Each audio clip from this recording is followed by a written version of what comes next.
بسم الله الرحمن الرحيم وبه نستعين. النهارده اليوم الرابع. انتي بتستني حاجة، ممكن يكون خبر كويس او موقف بيتحل، او ممكن تكوني بتستني حاجة تتغير، وجزء منك بيحس ان الفرج متأخر، او ممكن يكون هيجي من باب وانتي واقفة قدام باب تاني خالص. النهارده بقى هنتكلم عن الفرج اللي موجود وانتي مش شايفاه. انتي عارفة ان الفرج ممكن يكون في ولادك او في جوزك او في البيت اللي انتي عايشة فيه.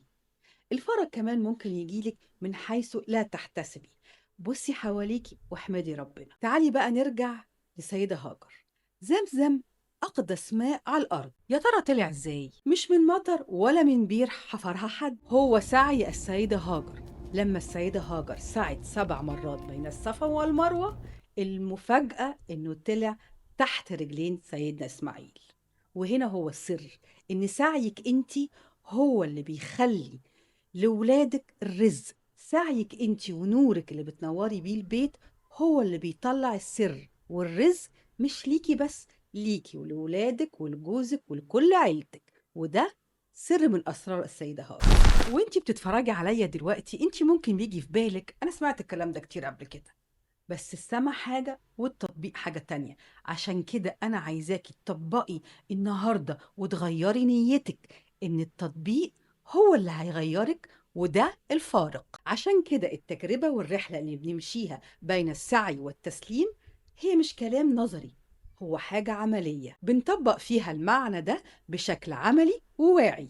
ويمكن يكون هو ده أول سعي حقيقي ليكي. النهاردة ده اليوم الرابع، النهاردة عدى عليكي 4 أيام. هل يا ترى اتغيرتي؟ هل يا ترى في حاجة وقفت قدامك؟ على الواتساب احنا ممكن نتناقش على كل نقطة انتي مش فاهماها.